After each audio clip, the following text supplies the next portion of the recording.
Thursday. Forecast details after the break.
This weather update is brought to you by the Take Charge Business Efficiency Program. Over 400 businesses have saved energy and taken charge of their bottom line. Find out how you can too.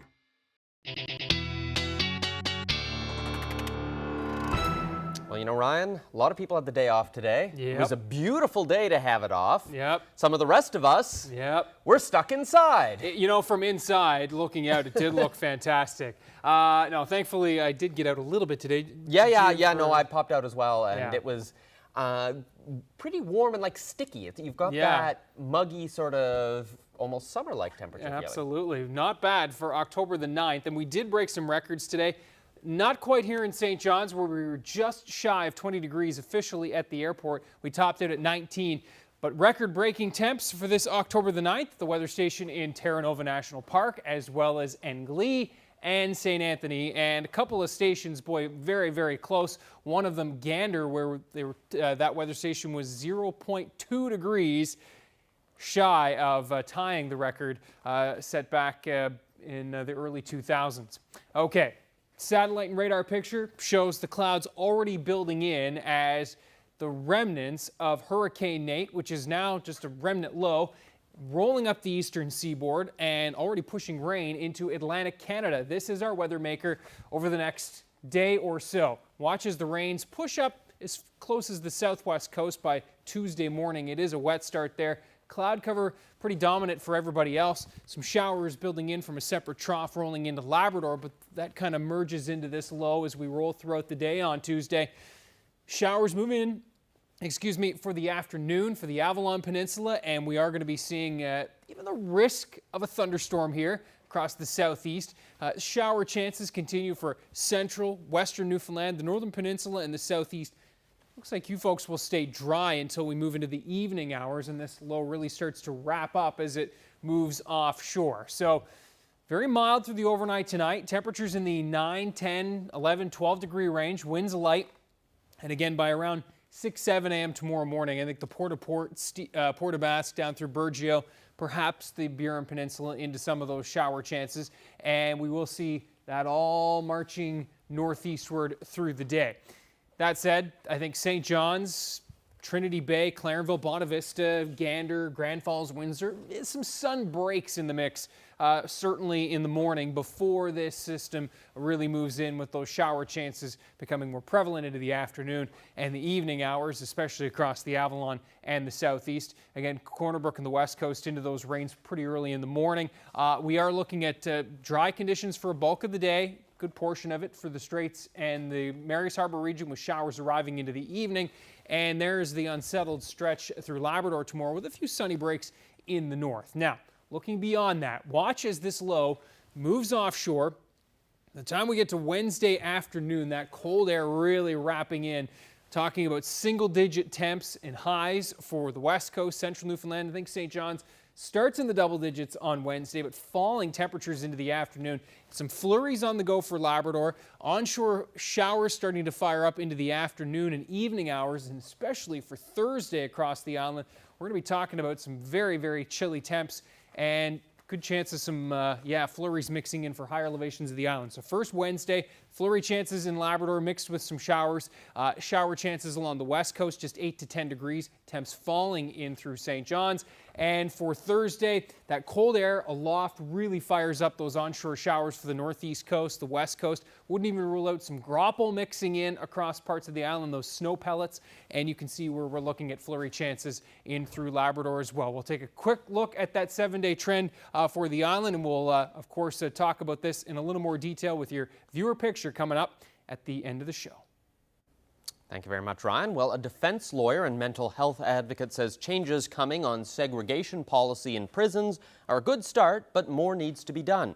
Mark Gruchy is reacting to the announcement that the maximum time inmates can be put into segregation for misbehaving is down to 10 days from 15. But he says there's another big area that wasn't addressed. It's meaningful in the sense that, you know, segregation and being in segregation can have a very dramatic impact on people. There's no question about that. So that's meaningful. The bottom line is, if a person in the disciplinary segregation context was to continue to fall afoul of the rules and so forth, they would be simply put back and they would cycle in and out. So I think it matters. Other components of the report that matter is a call for ensuring that procedural fairness is observed with respect to ensuring people are, you know, facing a proper internal tribunal to deal with any allegations that have placed them in seg. But I stress that's all for disciplinary segregation, of course, so yeah. What about the issue of people with mental illness? It's always been a challenge for prisons to try and handle them. We've seen other jurisdictions saying we're not going to put mentally ill people into these sort of segregated environments. There's a recommendation to do that, but I guess right now there aren't the facilities to do it. Well, that's a part of the problem, yeah, and I think it's important to keep in mind the distinction between administrative and disciplinary segregation. So administrative segregation is the form wherein a person can be essentially indefinitely held in segregation, not necessarily for anything they have done, but rather for the fact that some challenges they face, such as a severe mental illness, represent a management challenge that can't be met in the surrounding facility. So sometimes people end up in there as a management option of last resort, and I'm really concerned because this report didn't deal with disciplinary seg, though it did, administrative seg, though it did recommend that administrative seg be reviewed, and that must happen because when we hear stories of people who've been in segregation for months and months and months and months and months, or over a year or what have you, it tends to be on the administrative segregation side. And in the case of somebody with a severe mental illness, such as an illness that creates psychosis, that's torture. It's horrible. It's extraordinarily destructive to them. Yeah. Why should the general public care about the sort of rules that govern people who a court has already decided has committed a crime and deserves to be punished? Well, it's not always the case that a court has decided a person has committed a crime. There are people on remand who have never been found guilty of a crime with severe mental illnesses who find themselves in the shoe, waiting for a trial to happen. They've never been found guilty of anything. So it's not always people who are guilty of things. And just to spell that out, that means there are people who have never been found guilty of anything with severe mental health concerns like schizophrenia and other forms of conditions that produce psychosis, who are currently in administrative segregation, waiting. This is a major issue because all of these people, of course, are going to be released someday. And I would suggest to you that if you take a person with a condition like schizophrenia and place them in segregation like that for months or whatever it is, they're not coming out of here better than when they went in. They're coming out much worse. It's hard enough for people who are trying to transit out of the Waterford Hospital, let alone the pen, right? And I want to stress, some of these people, they look like people who should be in hospital, not prison. So I think people should be concerned about that. Well, from mental illness in inmates to mental health concerns for children. Attention deficit hyperactivity disorder, or ADHD as it's known, is one of the most common mental health conditions in children. It's characterized by inattention and hyperactivity, but researchers say kids with ADHD move when they're using the executive function of their brain and usually learn the least when they're sitting still. Health reporter Christine Burak has that story. The student there on the left has ADHD, but here's the thing, it's the same kid on the right. The difference, a math video versus Star Wars. Now you may think that explains it. The math is boring and his brain is tuning out. The movie is far more engaging. But researchers say this study found the exact opposite. When the kids with ADHD move their most, they actually do their best cognitively. So when do you need to start working? Most people fidget when they're trying to listen and understand new information. Pen clicking, toe tapping, doodling helps keep the brain stimulated and alert. Kids with ADHD move for the same reason, but do it a lot more to compensate for a deficit in their brain. And they did actually find that it was the working memory that seemed to be what was causing the attentional problems within the classroom setting. Working memory is an executive function that's housed in the prefrontal area of the brain. It's where information is temporarily stored for recall and processing. For kids with ADHD, that section of the brain hasn't fully developed yet. The result? It's a bit like a cognitive house of cards. You can give them one instruction and it's no problem. They're able to do it and pay attention. But if you give them too many, it actually collapses the whole system and they end up not remembering anything. Yeah, I think we do. Jane Arbor didn't want her son to be on camera. She says kids with ADHD are often punished and labeled as unmotivated or lazy because they can't sit still. These kids are the experts in what they need and how they best learn. And instead of getting in their way, we should get out of their way and support them. And that includes the schools. Researchers are now looking for ways to grow and promote working memory in kids with ADHD. Until then, experts insist a child who squirms to learn is as engaged, if not more so, than a child who sits perfectly still. Christine Burak, CBC News, Toronto. Looking at some international news now. For the first time, we're hearing from a group of Las Vegas police officers who rushed to stop a gunman's rampage on an outdoor music festival. One of the officers was struck in the hail of bullets with shrapnel in his neck. It was already just pulled blood dripping off my hand. I was like, oh my goodness. And I wanted to try to do more. But my partner was worried because I was getting lightheaded at one point. The group spoke on 60 Minutes last night. They talked about how Stephen Paddock screwed the door shut in the stairwell in order to try and slow them down. The officers described how guns and ammo were piled up so high in his hotel room they were tripping over them. They say his suite looked more like a gun store. Meanwhile, over the weekend, federal investigators carried out another search of the shooter's Nevada home. No word yet on what was found. The White House delivered a list of hardline demands it wants met if it's going to reach a deal with Congress to protect those so-called dreamers. The list includes a wall along the Mexican border, more immigration agents, and tougher laws for asylum seekers. Trump says Congress will have to meet those demands before he'll protect hundreds of thousands of migrants who were brought to the U.S. as children. The White House says its proposals will make the U.S. safer and protect American workers, while critics say the demands will make it impossible to reach a deal. Hollywood heavyweight Harvey Weinstein has been fired from the company he co-founded. The news comes amidst a growing sexual harassment scandal. The producer had to take an indefinite leave of absence after last week's expose by the New York Times. The Times article chronicled sexual harassment settlements Weinstein made with film star Ashley Judd and other former employees.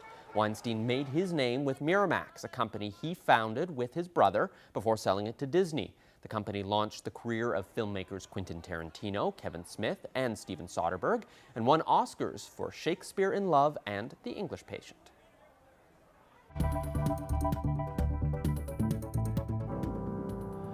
For we all belong. I didn't even really give it much thought. Leaving high school, like what I was going to do with the rest of my life, sort of thing. I was just, music was always there, and it was always sort of second nature just to gravitate towards it. Well, singer-songwriter Steve Maloney is just one of the voices you're going to hear in the upcoming Parkway sessions.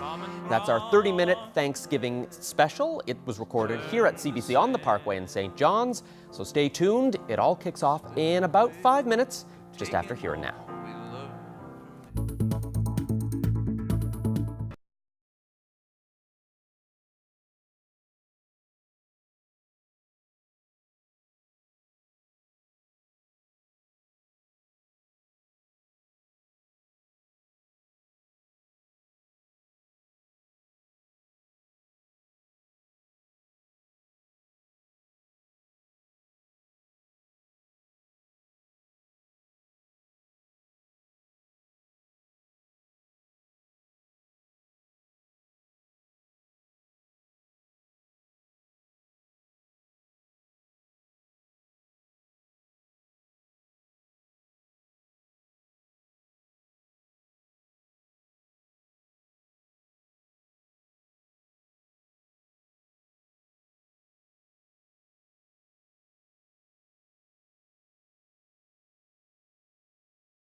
Welcome back to Here and Now. A mama bear and her cubs were caught on camera sneaking into a pizzeria in Colorado for an after-hours bite.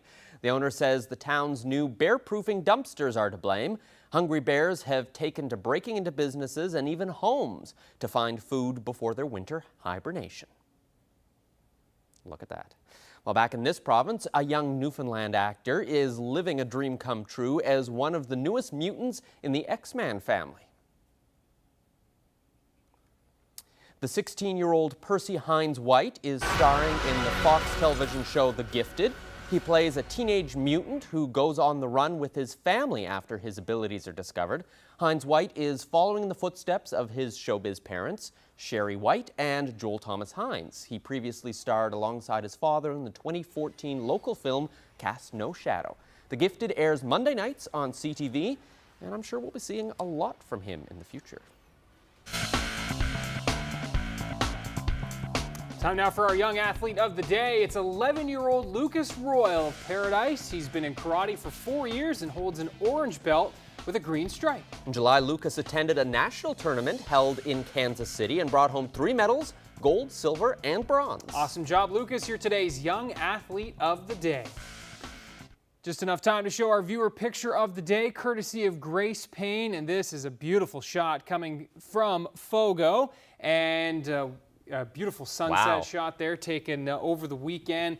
I'm so glad that the weather did work out for Thanksgiving weekend, Peter. So many folks heading to the cabin and just trying to get out and enjoy. So absolutely. What's not to enjoy when you're outside and you've got a sky like that? Well, thanks so much for watching. Hope you get a chance to go out and enjoy the nice weather this evening. Take care. See you tomorrow.